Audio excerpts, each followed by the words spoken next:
Saint Arnulf of Metz was a Frankish bishop of Metz and advisor to the Merovingian court of Austrasia, who retired to the Abbey of Remiremont. In French he is also known as Arnoul or Arnulf. In English he is also known as Arnold. Genealogy. Shortly after 800, most likely in Metz, a brief genealogy of the Carolingians was compiled, modeled in style after the genealogy of Jesus in the New Testament. According to this source, Arnulf's father was a certain Arnold, who in turn was the son of a nobilissima sans Bertus and Blithedale, an alleged and otherwise unattested daughter of Clothar I. This claim of royal Merovingian descent is not confirmed by the contemporary reference in the Vita Sancti Arnulfi. The Vita, written shortly after the saint's death, states that he was of Frankish ancestry, from sufficiently elevated and noble parentage, and very rich in worldly goods, without making any claims to royal blood. However, under Salic law, no children of Blithedale would be recognized as legitimate heirs to the dynasty. Therefore, the connection may or may not have been noted in relevant documentation.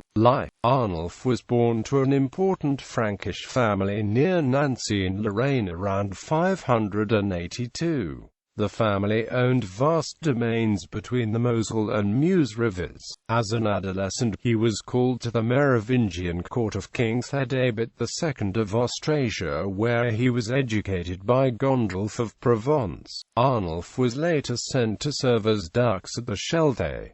Arnulf gave distinguished service at the Austrasian court under Theodebert II. He distinguished himself both as a military commander and in the civil administration. At one time he had under his care 6 distinct provinces. Arnulf was married California 596 to a noblewoman whom later sources give the name of Doda. Arnulf of Metz was their oldest son, but more important is his second son Ansigisel, who married Bega, daughter of Pepin I, Pippin of Landen. Arnulf is thus the male line grandfather of Pepin of Herstal, great-grandfather of Charles Martel and third great-grandfather of Charlemagne. After his wife took the veil as a nun in a convent at Treves, Arnulf saw it as a sign of God and became a priest and bishop afterwards. The rule of Austrasia came into the hands of Brunhilde, the grandmother of Theodebert, who ruled also in Burgundy in the name of her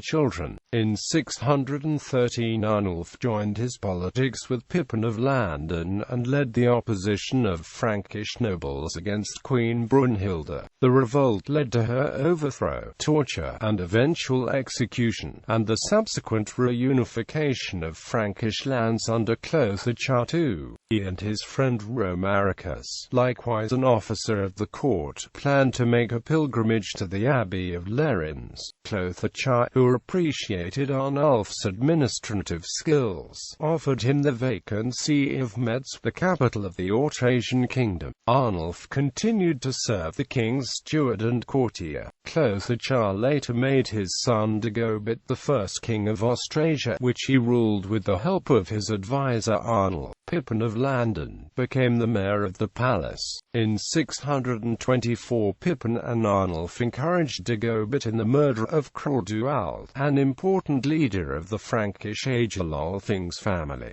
During his career he was attracted to religious life, and he retired to become a monk. He retired around 628 to a hermitage at a mountain site in his domains in the Vosges. His friend Romaric, whose parents were killed by Brunhilde, had preceded him to the mountains around 613, and together with Amatus had already established Remiremont Abbey there. After the death of Clothar II in 629, Arnulf settled near Habendic, where he died sometime between 643 and 647.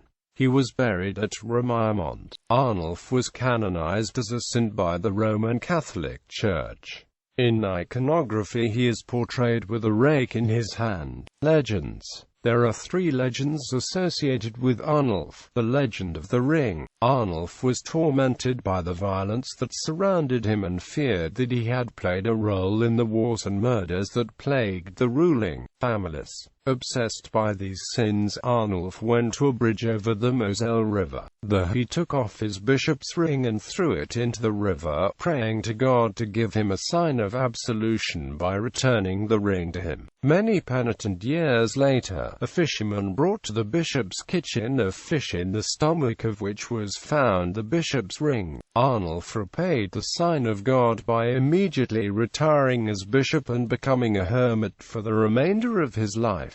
The legend of the fire. At the moment Arnulf resigned as bishop, a fire broke out in the cellars of the royal palace and threatened to spread throughout the city of Metz. Arnulf, full of courage and feeling unity with the townspeople, stood before the fire and said, "If God wants me to be consumed, I am in his hands." Quote. He then made the sign of the cross, at which point the fire immediately receded.